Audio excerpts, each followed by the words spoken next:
Hey, this is Pastor Alyssa here, and it is the first day of spring. Yay! Even though it's freezing outside today, um, we are looking forward to a brighter season and more sunshine and more time spent outdoors. Yesterday in worship, we were able to gather around the table for our community and meal Sunday. We had an incredible lunch provided by Miss Venus Fox. It was so delicious. We also had time to talk around the table around what are some big faith questions that we each have right now. I know I'm asking a lot of big faith questions, especially in this post-pandemic world and with racial reckonings and income inequality and housing crisis. And what does our faith have to do with any of this? Is a faith community even relevant anymore when we have so many other avenues to find community and so many other things that we are working towards? So I have some big faith questions, and I think that a lot of people are asking big faith questions right now. One thing that I find hope in and have my confidence in, and when I'm asking these big faith questions, is that God is bigger than all of that.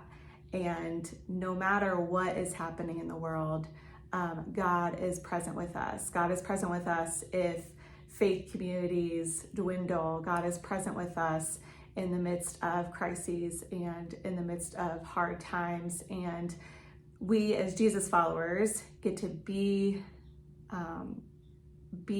light and share God's love in the midst of those times when we're walking alongside people who are experiencing difficulties, when we're in the midst of conversations around racial inequity and around housing crisis and around everything else that's going on in our world. And so we as Jesus followers, we can ask these big questions, we can know that God is with us, and we can extend God's presence and love to those around us in the midst of this as well.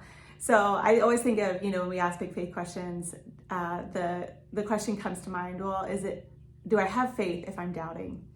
And one of my favorite heroes in scripture is Thomas. His nickname was Doubting Thomas. And this person who walked with Jesus for 3 years, who knew him intimately, who saw him daily and saw the miracles and the signs and the wonders that Jesus was able to perform, was even performing them himself probably as he went out into the villages and towns.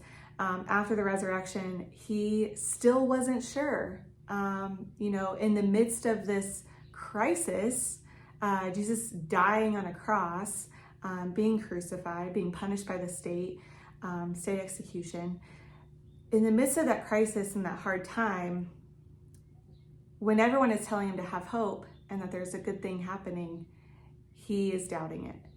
And I often feel that way. In the midst of hard things and bad things, people around me invite me into hope and into seeing the good things, and I often can't do that. But Jesus came to him, met him right where he was, and invited him into that hope and that faith himself. And not just a hope and a faith that is cliche or intangible, but one that he could touch and feel and know that Jesus was alive, Jesus is alive, and God is still working in the world. And so in this season, as we move from Lent into Easter in a couple weeks, this is the time where we really get to think through, what do I believe? As I walk into the resurrection, do I believe that Jesus is alive? Do I want to live like Jesus is alive? Even in the midst of my doubt or confusion, even in the midst of big questions or hard things going on, do I believe that Jesus is alive? Do I believe that Jesus has changed my life and that Jesus can change the lives of those around us? So I just want to encourage you this week that if you're asking those big questions, bring them to God.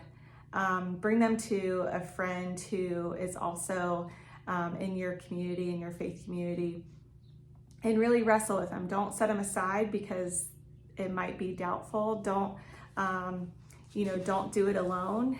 And just know that God is with you and big enough for all of this, and that God is for you.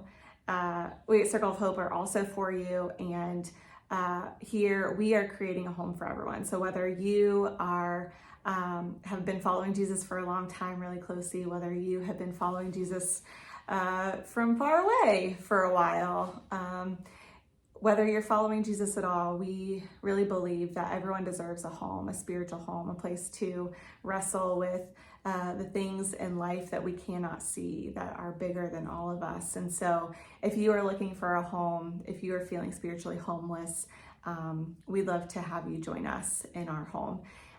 We worship on Sunday mornings at 10:30 at the Mays United Methodist campus on Mays Road in North Linden.